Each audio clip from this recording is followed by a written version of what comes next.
So think of a group of people that you, in your mind, normally look down upon or feel disgusted by.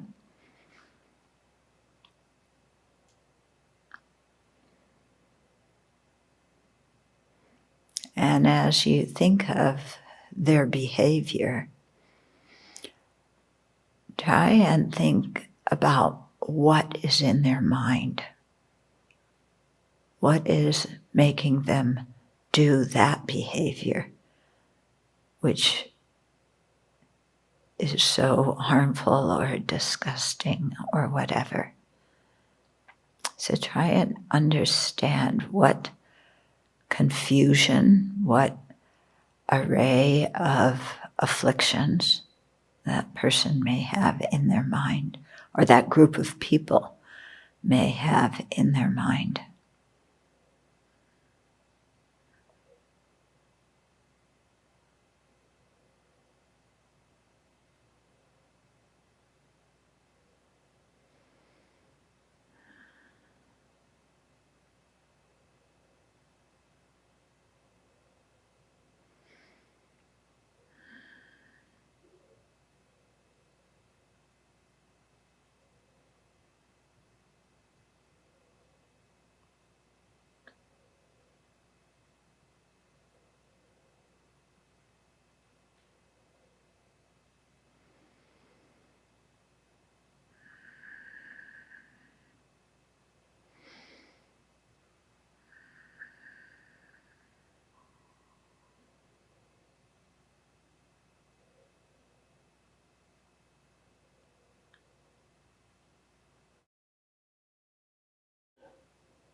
And instead of the mind, allowing your own mind to get into that feeling of disapproval or disgust or antipathy, see how the minds of this other group of people are completely overwhelmed by afflictions to the point where they can't even see themselves that they're suffering or that their minds are seeing things in a perverse way.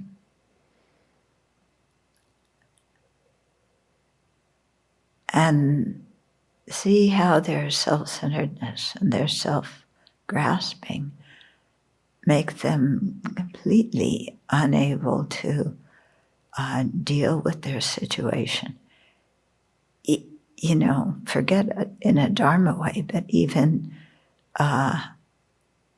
in a way, thinking about how to be happy here and now. And as you think about that sense, develop a sense of compassion for them, seeing their afflictions as what's harming, their afflictions as disgusting,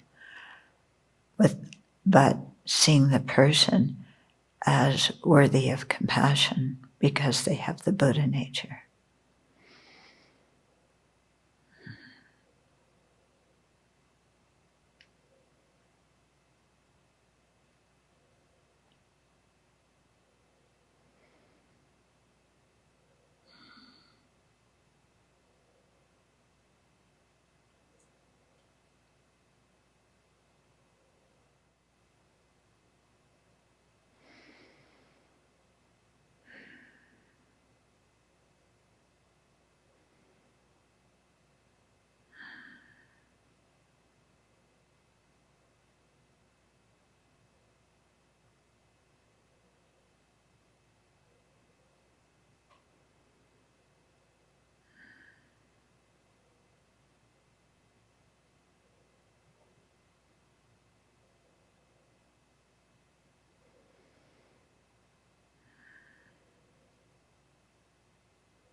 And then just as Shantideva did last week when we read some of his aspirations for what he wanted to become to benefit different beings.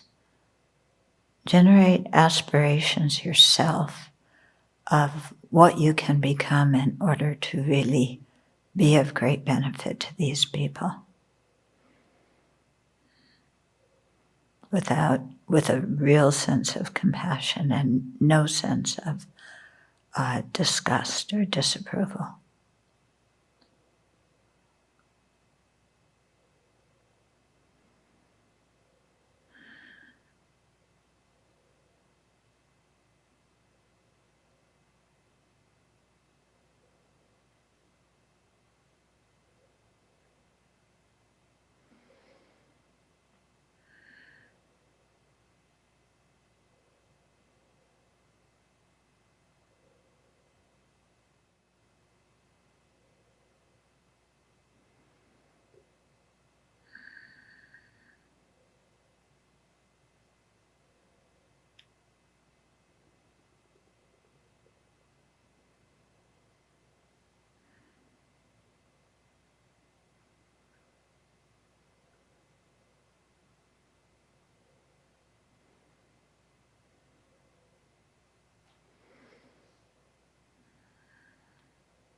And in that way, cultivate bodhicitta, knowing that if you can become a Buddha, then your ability to be of benefit to all these people is so much greater. So generate that aspiration for Buddhahood.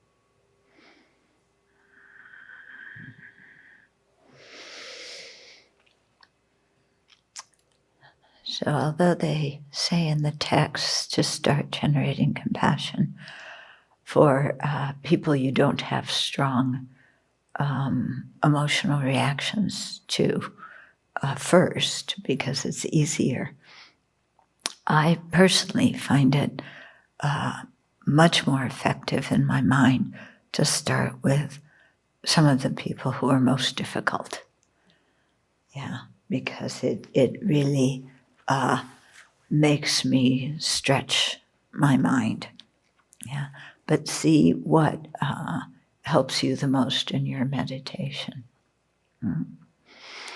And be aware too of how we take whole groups of people, especially right now in the country where things are so polarized, and we fit them all into one stereotype thing that they're all alike, and judge them based on one quality they have without seeing them as whole human beings who we can connect with if we try.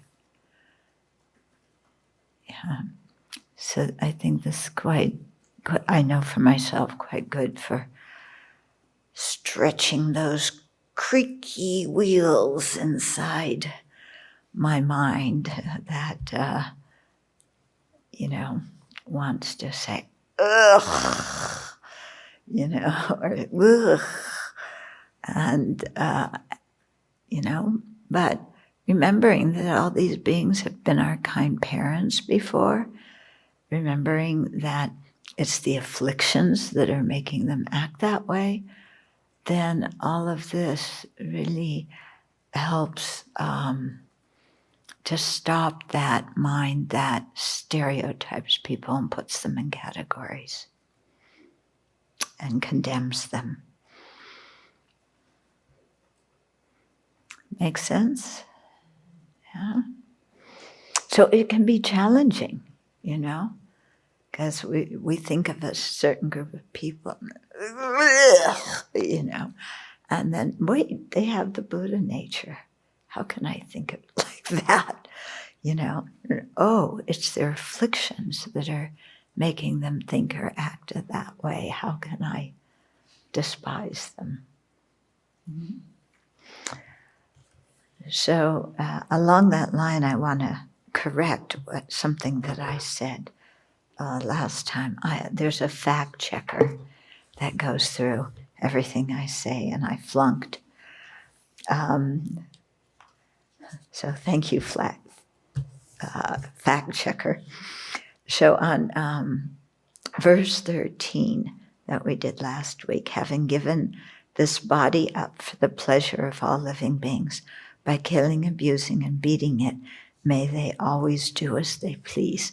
And there I talked about Jihadi John decapitating Daniel Pearl, and I was incorrect. Okay, Daniel Pearl it came earlier, and his thing was, I didn't read it closely. He was kidnapped when he went to Pakistan as part of an investigation into the alleged links between a British citizen known as the Shoe Bomber and Al-Qaeda. And Pearl was kidnapped and he was killed by his captors. And somebody who was a British national of Pakistani origin was sentenced to death by hanging for his abduction and murder. Okay, so it wasn't Jihadi John. Okay, Jihadi John came a little bit later, and his, Daniel Pearl was in 2002. Jihadi John, he started with James Foley. That was the big beginning that he decapitated, and that was in 2014. And then he went on to to be involved in the decapitations of several more people who were kidnapped, and then they made videos of and showed those. Okay, so just to correct it so that we know who killed who. Okay, but this is the kind of group that I was talking about in the motivation, where we could so easily say, somebody who, gets off at kidnapping and decapitating people, and what's going on in their mind that they see that as something useful. So there may be a political cause that they're working for. So then you could do that in terms of what is getting them all revved up on that political cause. But even more than that, because there's so many people revved up about political causes that don't decapitate people, to think, what is in a mind that makes somebody do that, when probably as a little kid, their parents taught them, hopefully their parents taught them not to kill human beings, at least. Yeah. And so what's going on in somebody's mind that they can push past that and do this. Yeah. So it's, and then there's so many different groups that we judge, aren't there? Even though we consider ourselves the open-minded people, not the closed-minded people like those other people, We're the open-minded, liberal ones who accept everybody, except this group and that group and the other group and the other group, and to really think, well, what's going on in people's minds? Yeah. I was reading this morning a little bit about QAnon, which has come to the press a lot now, with all its conspiracy theories and very, dark kind of theories about different people. And this thing of, everything in the world is falling apart, it's catastrophic. There's going to be this battle between good and evil, and, and it goes on and on. I won't give all the details of it. But thinking about that, and the person who wrote the article was saying that these kind of theories and the idea of the end of the world and the battle between good and evil, and that make Trump look like he's going to be the one who saves everybody from this evil, sinister conspiracy, deep state thing of pedophiles and satanic drug addicts who are trying to overthrow the government. That these kind of theories are as old as human beings, and if, even you look to the Bible, the apocalypse, the fight between good and evil, it's right there. Yeah. And almost every religion has some version of something like that can get people really revved up. And to think about, what goes on in somebody's mind that, where they get fixated on this kind of thing. Yeah. And it becomes a major thing in their life, and they're trying to stop it from happening, or they're trying to protect their own family from, all these demonic human beings who are taking over the world or destroying their country or whatever it is. So those people have certain, it's quite extreme, but this idea of a battle between good and evil, it's so prevalent in society, isn't it? Even people who don't believe in conspiracy theories, in their minds, there's this black and white, and, my side, and then these people who are evil. And how, what is it in our human mind that makes us do that? And dream up these things, and then, put them on other people and solidify, make that person's whole life, ever since they were, came out of the womb, all about being part of whatever group it is we don't like. Yeah. And people didn't come out of the womb, as that group that we didn't like. Yeah? But, what is going on in our mind? And is it are we seeking some kind of security in a confusing world by making something either, these are the good people I can trust, these are the bad people I can't trust, and dividing the world like that? And it gives us some feeling of knowledge, some feeling of security and preparedness, that we, at least in our mind, have an idea about what the world is like. And, and it's fulfilling some kind of need inside of us. And what is that need? Because I don't think we can separate out other people and say they're totally unlike me. I would never do that to another group of people. But, we all have maybe our own modified ways of doing that, finding some group that we just find despicable because of who knows what. Yeah. So the minds of different people work in the same way, although they find different things to latch onto. But what is it in our mind? How do the afflictions work? You can really see, starting with ignorance and grasping things as inherently existent.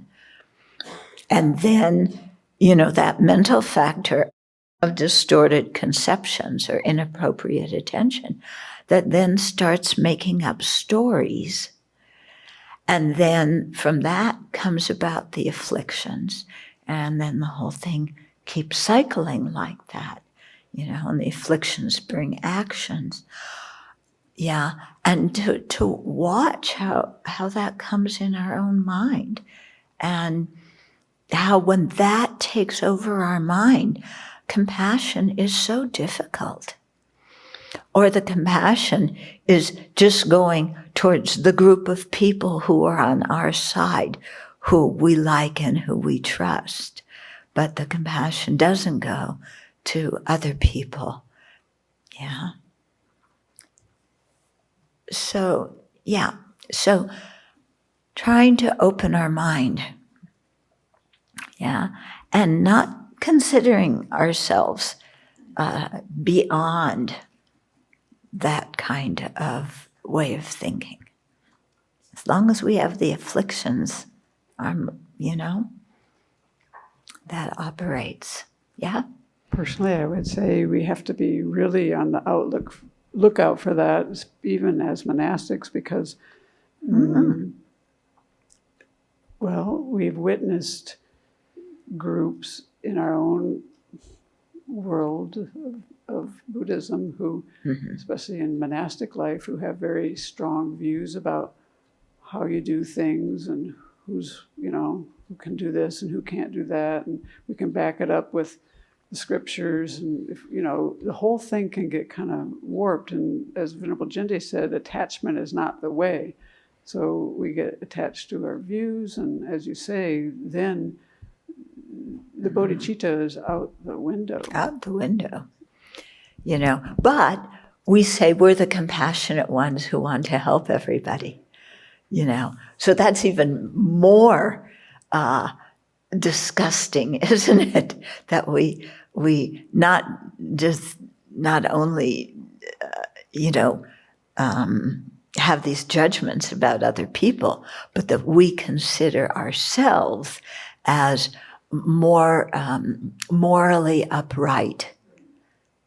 Yeah. I really think your questions are good, and I can't really answer them. I mean, I could say it's ignorance and attachment, but when you ask what is the need, and is it like security or fear, but something in there drives a lot of what's happening, both in the world generally, and can happen to us in our life.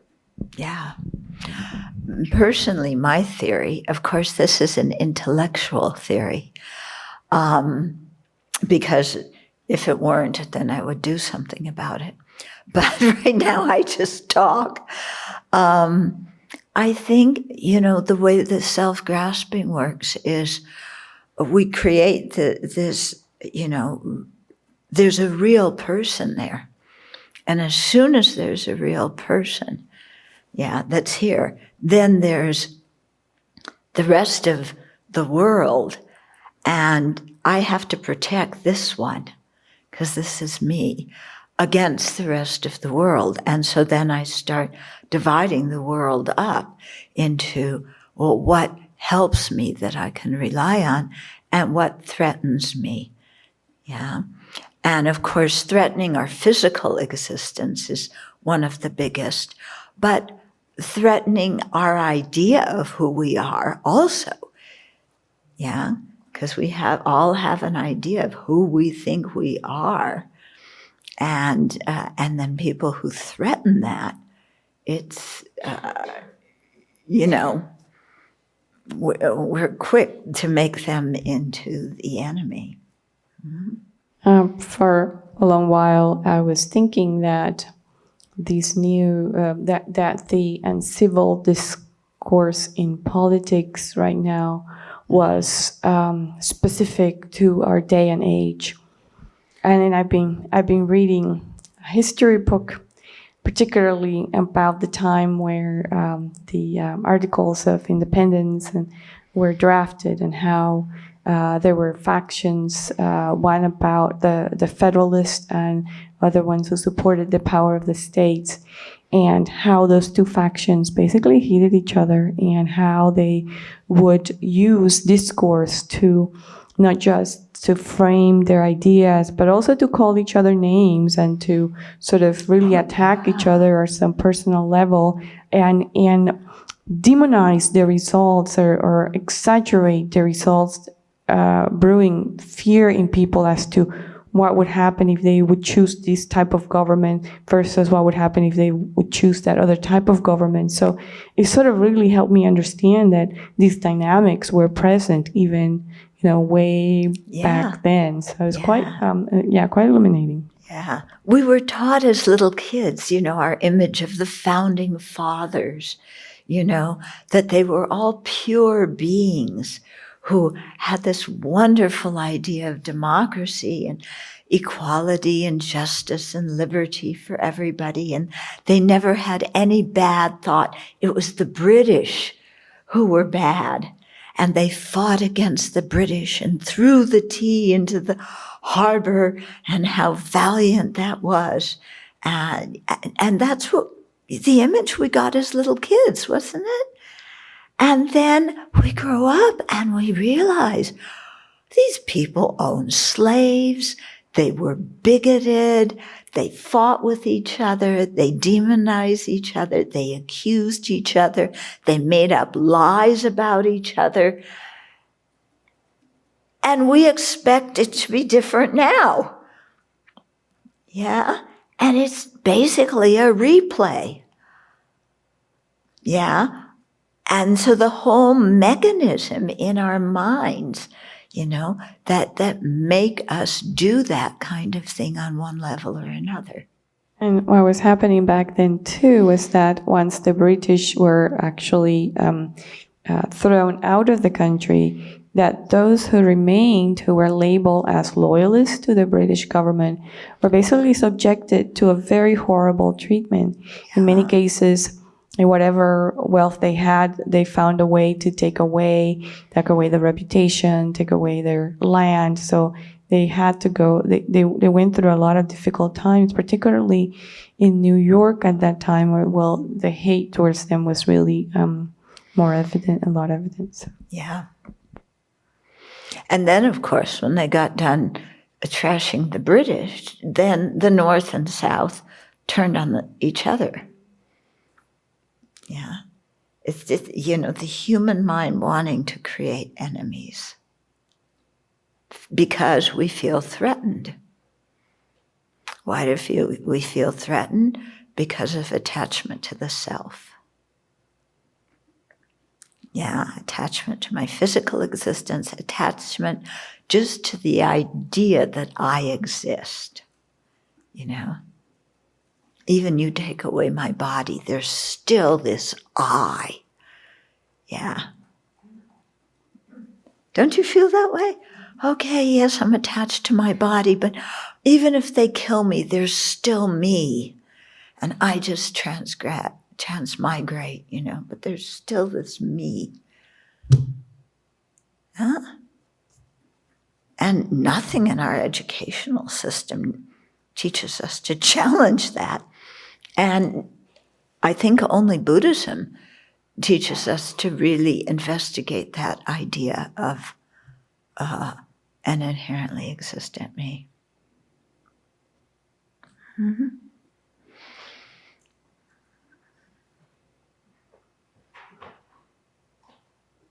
I think it's very interesting that, we have this idea of an I inherently existent, but then we're worried it's going to go out of existence. That's why we try to defend it.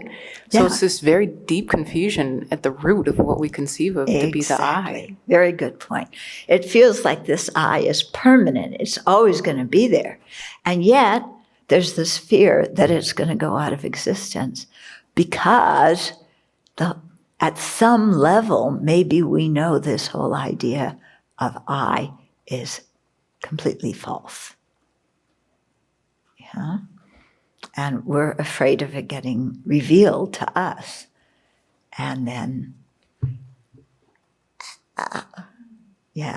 And why are we so afraid of giving up the source of our misery?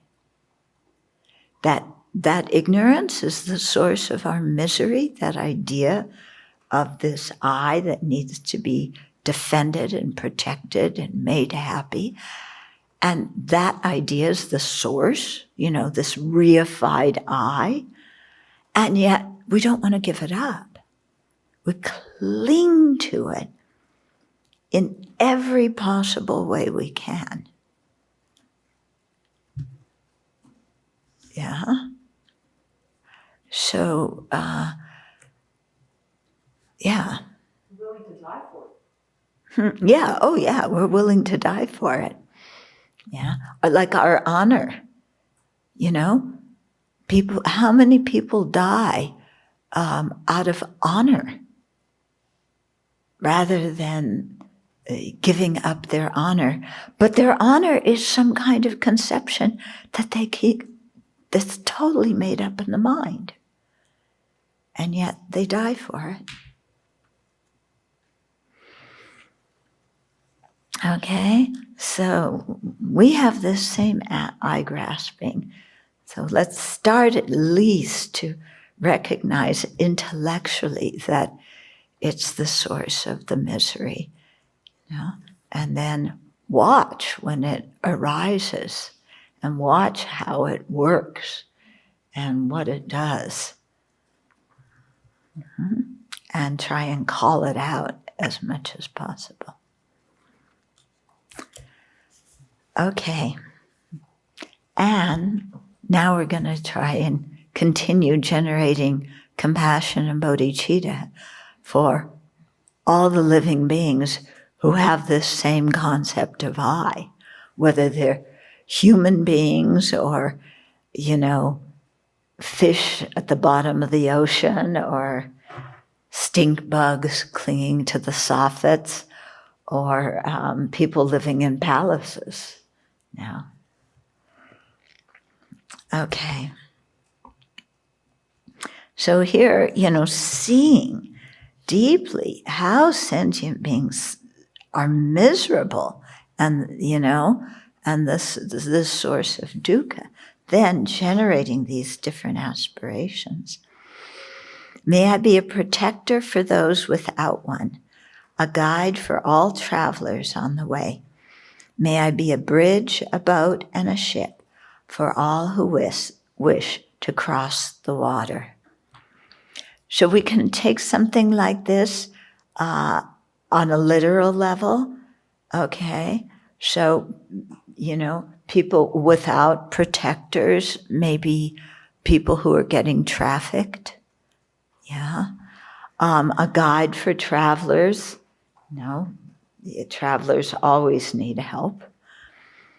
To be a bridge, a boat, a ship for everybody who wants to cross the water, yes. Or be a plane. Lots of people who want to cross the water and go to different countries now, and the planes aren't running. Or you even want to get to a different place in your own country. Think of the people who are caught in the wildfires right now, who need a guide to be led out of the fire. Yeah, because they don't know, because the roads are blocked or whatever. So we can take it on the literal level, or we can think about, it on a dharma level, okay? So protectors for those without one, sentient beings who have can we protect sentient beings who have no idea of karma and its effects? Yeah, who blithely go on their way thinking that they're creating the causes of happiness and actually creating the causes of misery. Okay, travelers on the way, all the beings who are dying today, who are entering the bardo and transmigrating to their next life. Can we be a guide for them that leads them to a good rebirth? Yeah, can we be a bridge, a boat, and a ship? Can we be the three jewels? Yeah, or at least a good Dharma friend for all those who want to cross the ocean of cyclic existence. Yeah, so for all those who are sincerely interested in liberation and awakening, may we lead them in that direction. Okay, so to see these kind of verses on two different levels and make the aspiration to be able to benefit sentient beings on both levels. You know, the superficial or literal one and the deeper Dharma one. May I be an island for those who seek one, and a lamp for those desiring light. May I be a bed for all who wish to rest, and a slave for all who want a slave. That last one's a hard one, isn't it? Yeah, you want to become a slave? Okay, so again, to be an island, to be a lamp, to be a bed, to be a slave on a literal level, yeah. But an island for those who seek one, people, living beings who are drowning in the ocean of samsara, yeah, thrashing around, trying to find some refuge, something that makes sense, some way to prevent themselves from suffering. Can we be an island of respite for those beings? Yeah. And, we can't just imagine walking up to them and, starting to teach the Dharma and them instantly going, yes, this is the way. But really look back at, the people who are really confused and trace it back in their own lives. And what kind of influences did they have in this life that led them in that direction? And surely they had influences in previous lives too, from previous lives that were brought over to this life. But then think about, when they were kids, before those previous life tendencies, those seeds got watered, what could have been done to help them when they were kids to maybe change their direction. Yeah.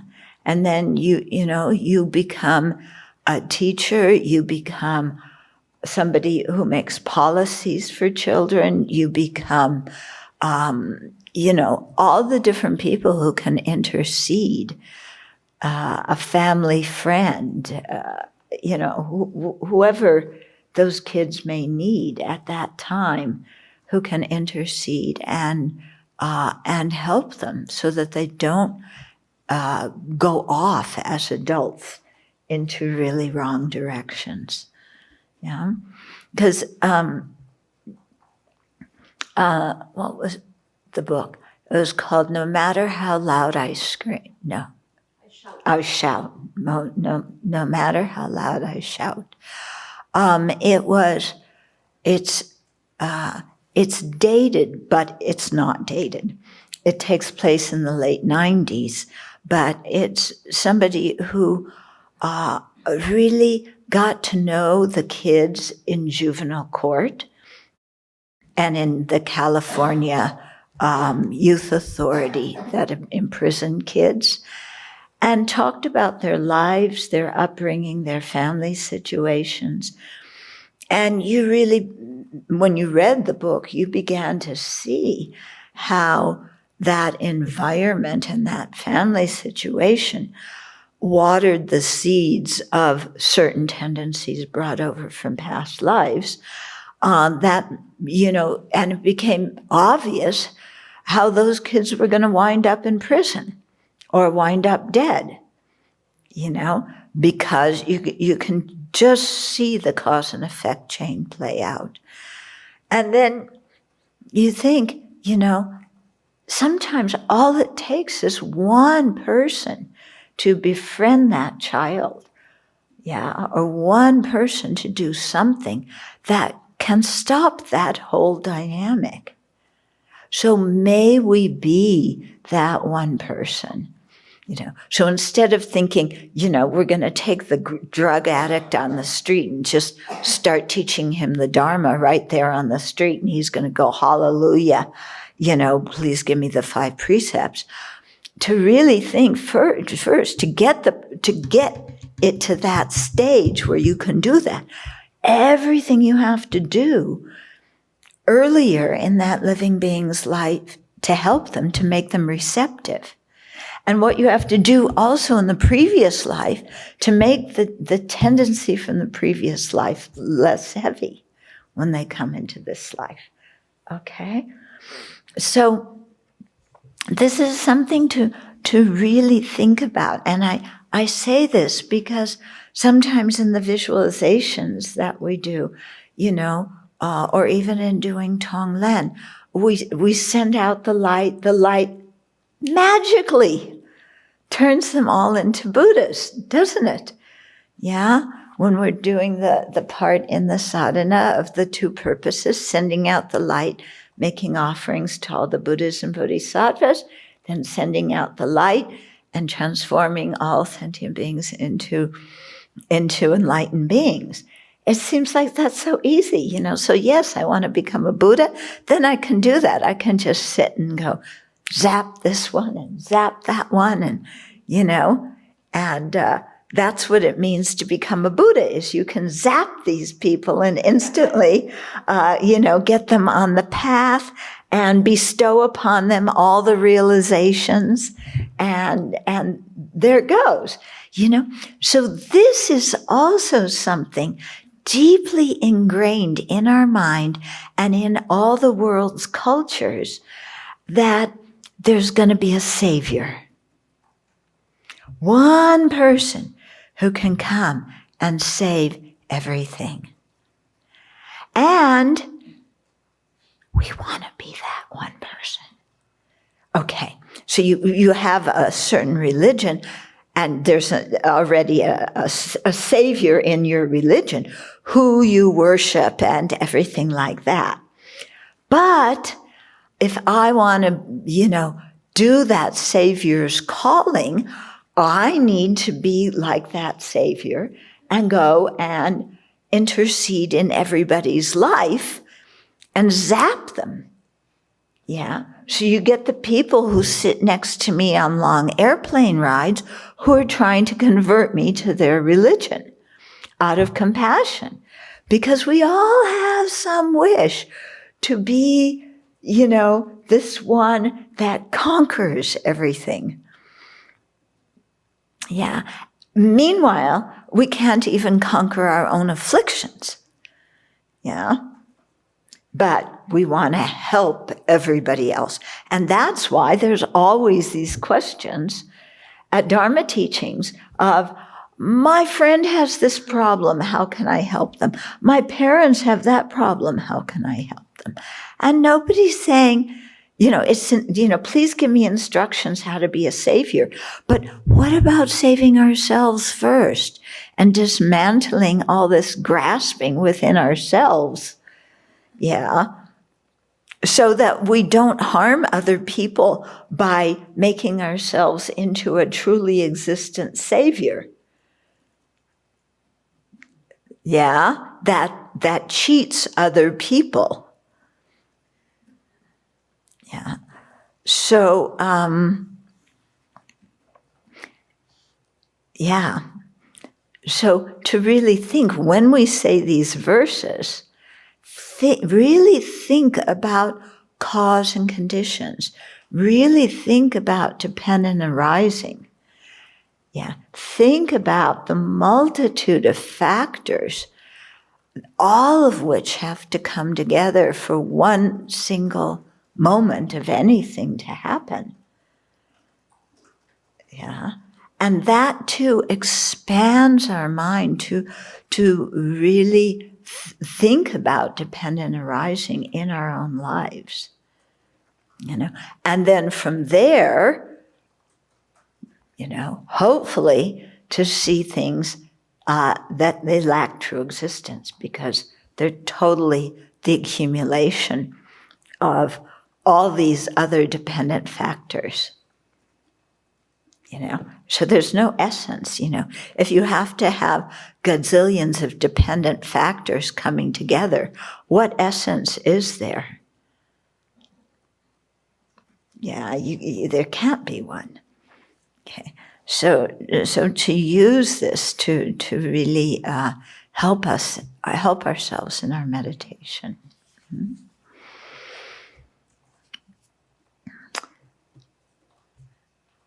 Okay.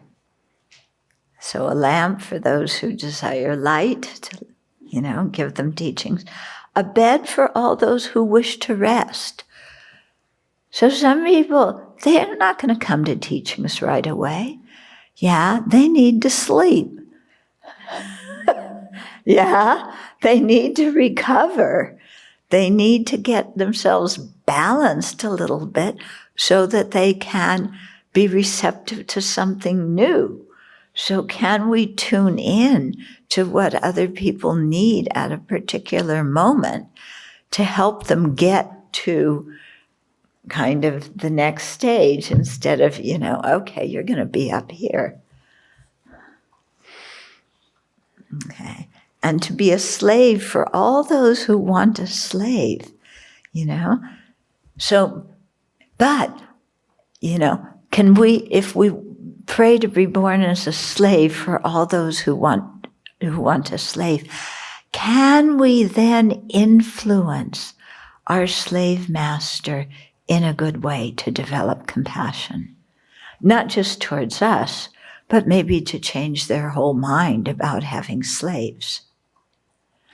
Or even we're not becoming a slave, with a slave master, because, that's not socially acceptable.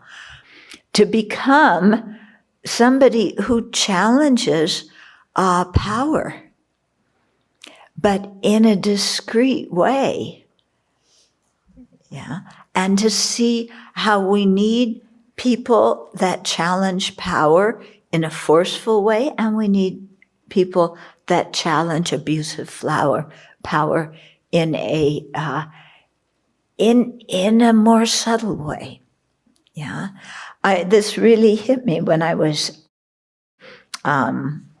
I watched a 2-part, I think it was PBS series on how women got the vote. Yeah, which is really good, and I think we should watch it.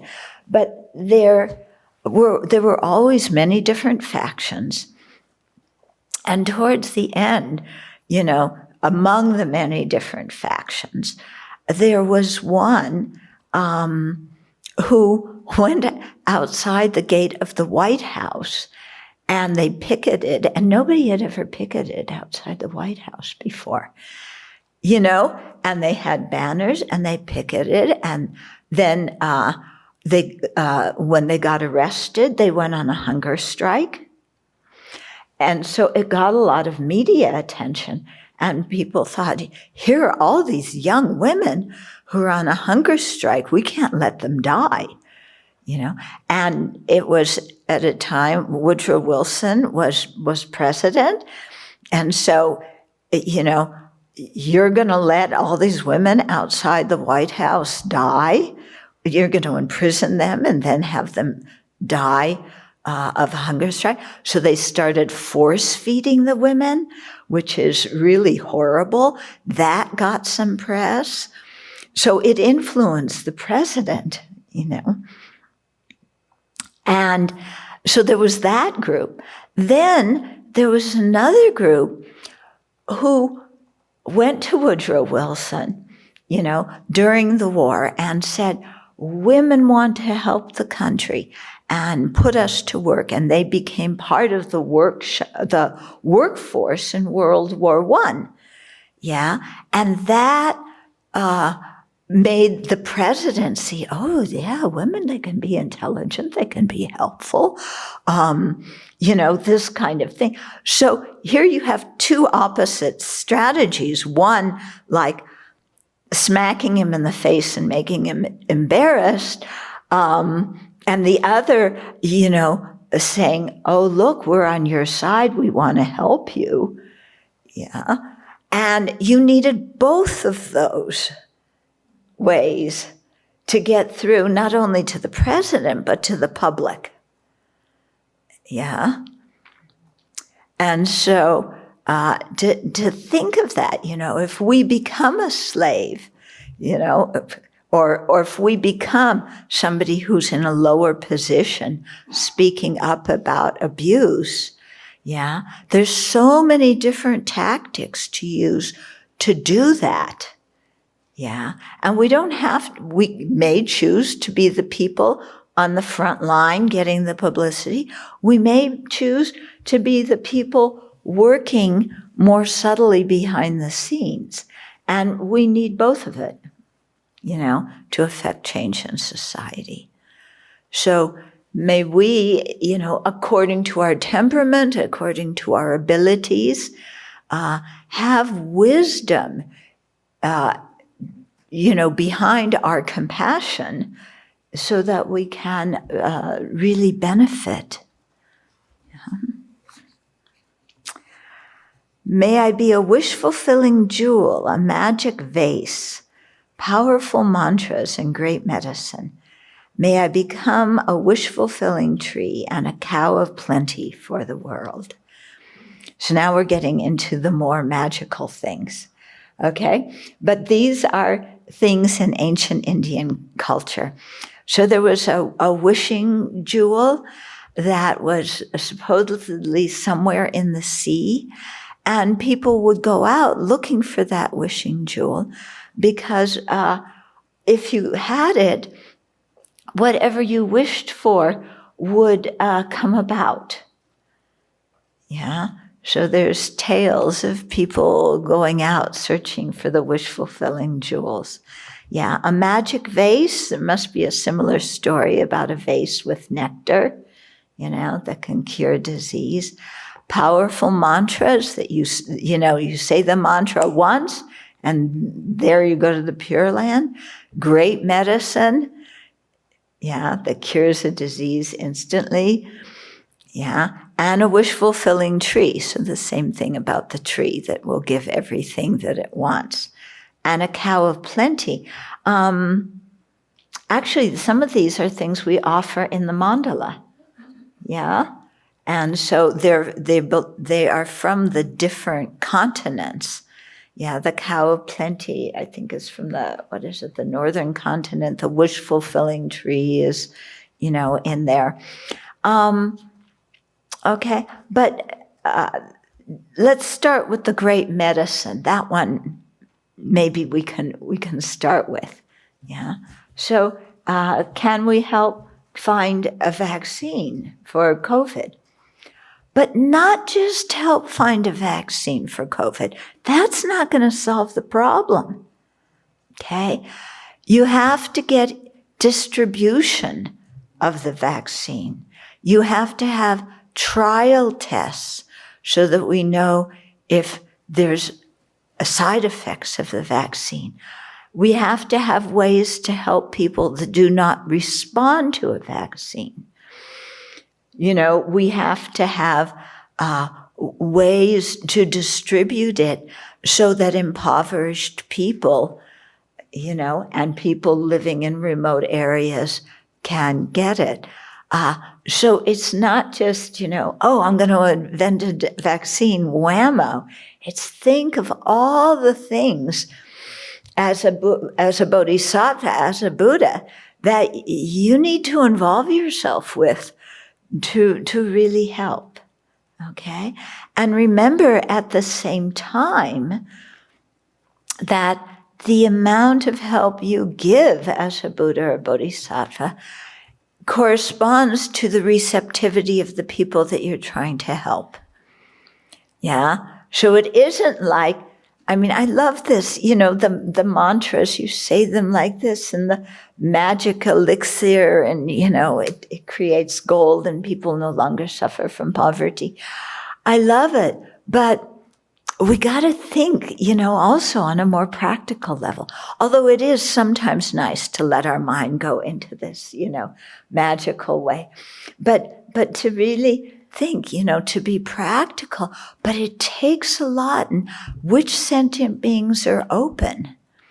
Yeah. Who's receptive, and who's receptive to what kind of help? Yeah. I mean, if you're working for, let's say, women's equality, there's different ways you're going to do it in the West than in Afghanistan. And there's different ways you're going to do it with Buddhist monks than with people in corner offices. Okay? So to really think, you know, this is the kind of flexibility that we have to also cultivate as we're practicing the path. Okay? Because remember with Buddhahood, I mean, I just remember His Holiness saying so many years ago that our mind is very, very complex. So there's many different types of meditation we need to do to develop all those different aspects. Okay? And so to know how to help sentient beings with different levels of receptivity. Yeah? And what kind of emanations they need when we get ourselves to the point where we can make emanations. But even before that, you know, who can we really help on a practical level? And what is beyond our own ability at this particular time? You know, where do we best put our efforts? Okay. So 21, just like space and the great elements such as earth, may I always support the lives of all the boundless creatures. So this is very similar to a verse in Precious Garland, yeah, where we say, may I be, you know, like earth, water, fire, and air, and like all the herbs in the forest and the, you know, may I become basically whatever any sentient being needs, and in that way support all living beings. Okay? So it's a beautiful aspiration. And again, it's really encouraging us to stretch and think what different sentient beings need. Yeah. I mean, what do those stink bugs need? You know, the ones that are sticking to the soffits and that somehow sneak into our buildings, and then in the middle of winter you have to take them out, but you can't put them outside because they're going to freeze to death. So where do you put them? You know, and so they're so troublesome, these stink bugs. You know, why can't they at least stay out and not come in the house and bother me, you know, at 10 o'clock at night on a snowy night, to take them outside and find some place where they can be safe. Okay, I'll tell you my place where I take them, but I won't tell you because you may not like it. Okay, but, you know, so to see this and, you know, yeah, if you're a stink bug, what do you need? And how are you going to lead somebody born as a stink bug to full awakening? It's hard enough with human beings who can talk and think. Yeah? How are you going to do it with a stink bug? Yeah. Well, you hope that stink bug has some good seeds, seeds of virtue in their mind stream from a previous life, maybe when they were a human being. And then at least if you find them, dying, you say some mantra, and maybe that will help that karma ripen, and they'll have another good rebirth, and then maybe you can try at that time. Okay. And so you think, don't think, put it all in the context of me helping others, but this is what bodhisattvas are desperately trying to do to help us. And meanwhile, we have rebirths where we can think and talk and meet the Dharma. And how many obstacles do we put up for the bodhisattvas who are trying to help us? We put up the thing of, yeah, I know you want to teach me the Dharma, but there was this verse about needing a bed for rest. Can you manifest in that way first? I want a good rest, and just let me sleep for a while, and then I'll listen to the teachings. Or can you, bodhisattva? I'm overburdened by having to vacuum the floor so many times. Can you manifest as some super duper vacuum cleaner that I push one button and it inhales all the dirt? Or better yet, can you manifest as somebody else who lives here, who always likes to vacuum and always volunteers to do my chores for me? Yeah.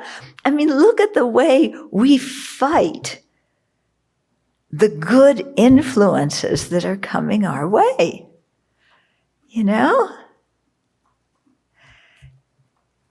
And you look at His Holiness and what he says, and then, the Beijing government, he's a splitter of the motherland, somebody who's destroying the country, And, and so if you're going to be a bodhisattva, you got to get used to that. Yeah, not everybody's going to like what you're doing, and they're going to criticize you.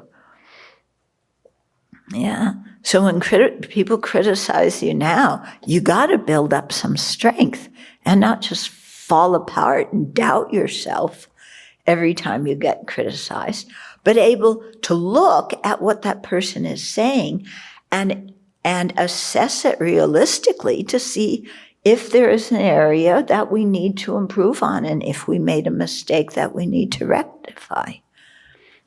Okay? And until, verse 22, and until they pass away from pain, may I also be the source of life for all the realms of varied beings that reach until the ends of space. So may I discriminate against no one based on my own made-up ideas, my own fear. Okay?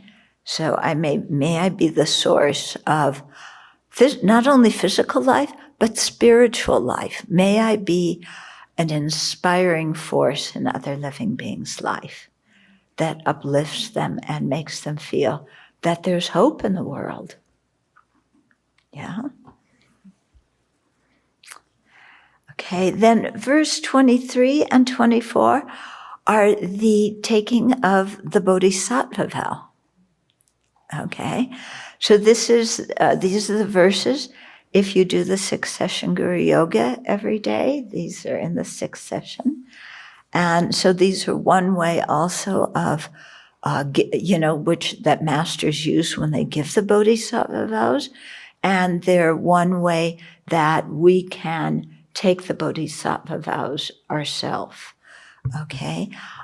Because the Bodhisattva vow, unlike all the other ethical restraints, the Bodhisattva ethical restraint is one that you can, unlike the Pratimoksha ethical restraints, the Bodhisattva ethical restraint you can take many, many times. And in fact, it's recommended that we do that every morning and every evening, that we again take it, okay? Your pratimoksha precepts, basically you take one time, although there is a way for people with the 5 lay precepts. Some teachers agreed to let people renew them, okay, or take them again. But for the other levels of precepts, unless you've committed, you take it one time and that's it, okay? You don't take it again and again. You take them and then you purify them if you break them, okay? But with the Bodhisattva vow, we're really encouraged to take that every morning and every evening to really fortify our bodhicitta aspiration and fortify our energy to engage in the bodhisattva deeds. Okay. Also, with the pratimoksha precepts, you have to take those from a living preceptor. Yeah. You can't take them in the presence of a statue or visualize the Buddha. It has to be from a living preceptor and a sangha that is qualified to give the ordination. But the Bodhisattva vow, we can take visualizing the Buddha or with a Buddha statue in front of us or whatever. So it's different in that way, and also, you can take it even for the first time in that way before a statue. Yeah. Whereas the pratimoksha precepts, it has to be before a sangha community or a preceptor. Okay, so here it is. Verse 23, just as the previous Sugatas gave birth to bodhicitta, and just as they successively dwelt in the bodhisattva practices, likewise, for the sake of all that lives, do I give birth to bodhicitta, and likewise shall I too successively follow the practices. Okay, so we're starting out just as the previous Sugatas. So we're not inventing something new.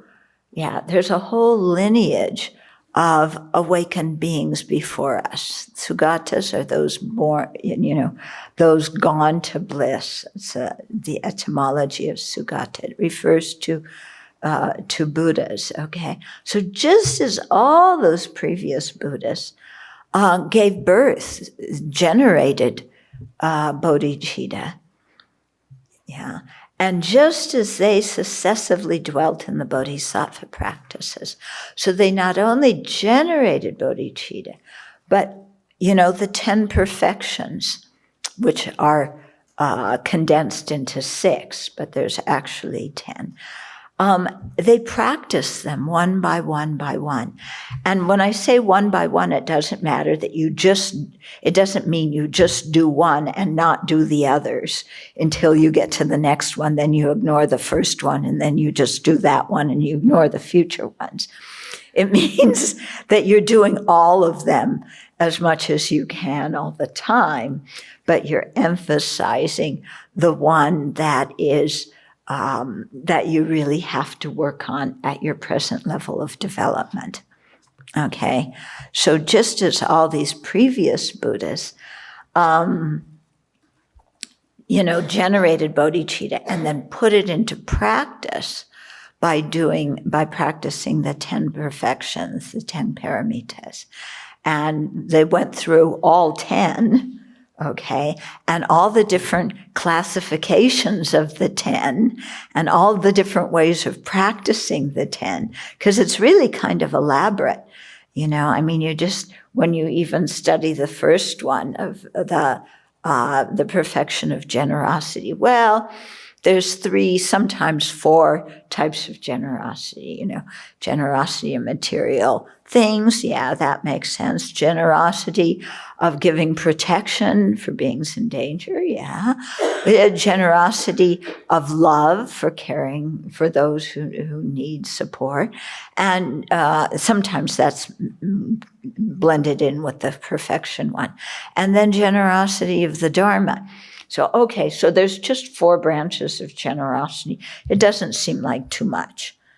Yeah. But when you start really looking at each of those 4, there's a lot to it. I mean, you start with the first one, generosity of material things. Okay, so I give an apple to somebody. Yeah, so we start with that. Yeah, if you're very miserly, like the Buddha started with one old person, you take a carrot and you give it from one hand to the other hand to the other. Oh, good, I can master that. I can even give the carrot to somebody else. As long as I have a refrigerator full of carrots, I can do it. Okay. When there's not a stock of carrots in the refrigerator, then I have to overcome the stinginess of giving my last carrot away. Because what happens if I give this carrot away and then I get a craving for carrots and there's none left in the refrigerator because I gave them all away? So there's a fear of loss that comes up in our bodhicitta, in our practice of generosity. And all of a sudden, that carrot is really hard to give away because I am endangered. Yeah, because I crave a carrot and it's not there. And that level of suffering, I don't even want that. I can't endure giving up, enduring the suffering of craving for a carrot and not getting it. I cannot give that up for the benefit of all sentient beings.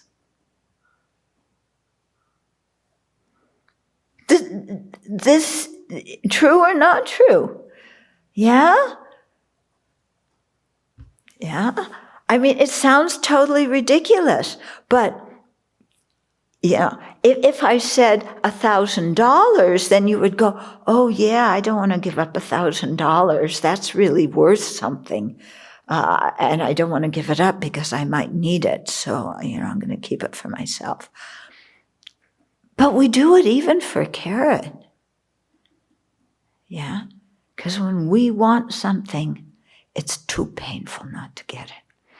And so here's where we start working on our practice of generosity, overcoming those small things where we are tempted to, grasp onto it for ourselves.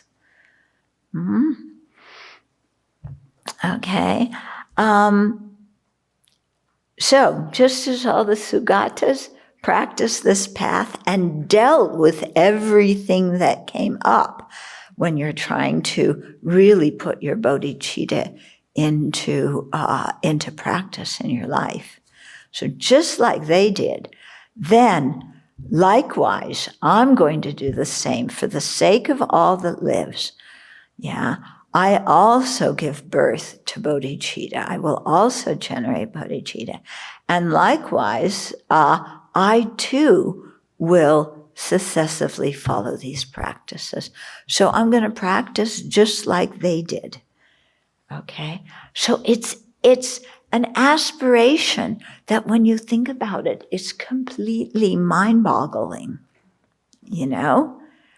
But, like we were talking about before, it's good for us to generate mind-boggling aspirations because they start to pull us out of our narrow mind, and they also give us a vision of what we can become if we really stick to the practice.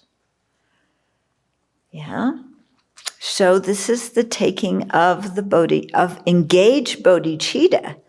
Yeah, the Bodhisattva vow. So we're not just aspiring, but we're saying we're going to engage in doing it.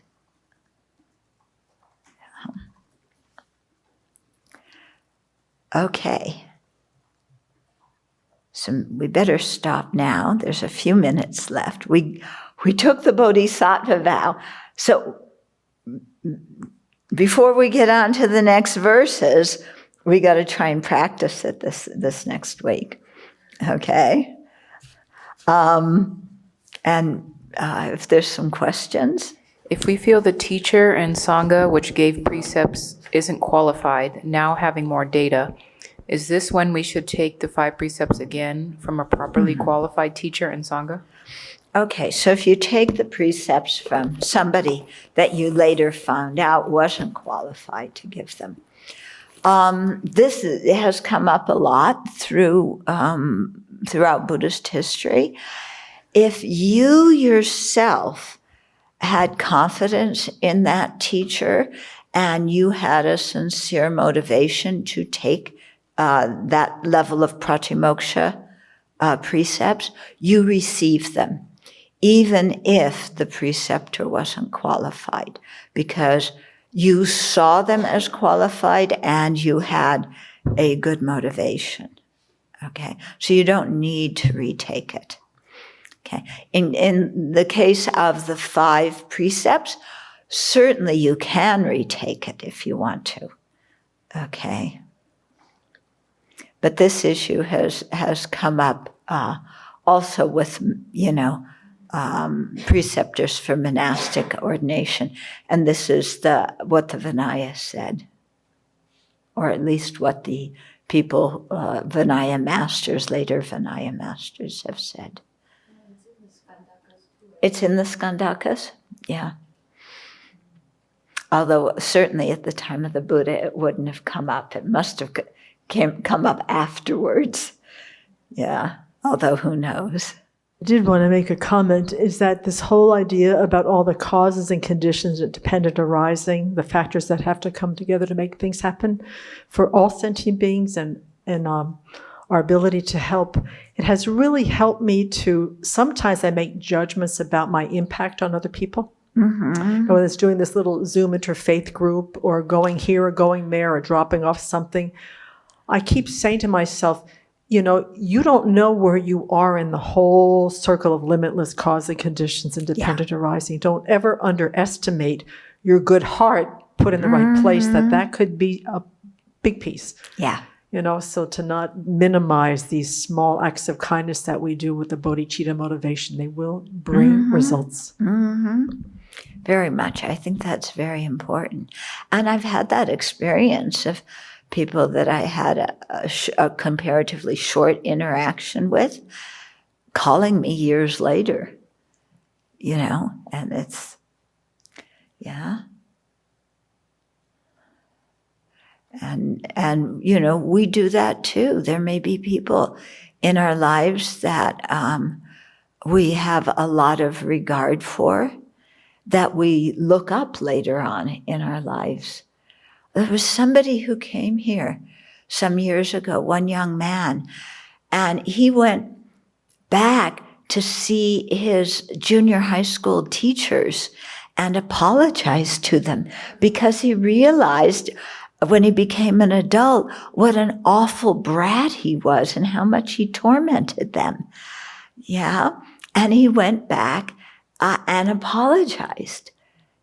I'm sure that teacher was very shocked. How many times does that happen?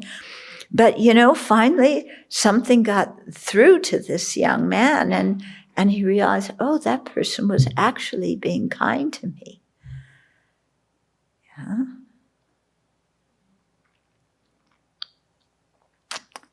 Okay. Anything more? One more? Nothing? Okay. Then we'll close and we'll continue next week.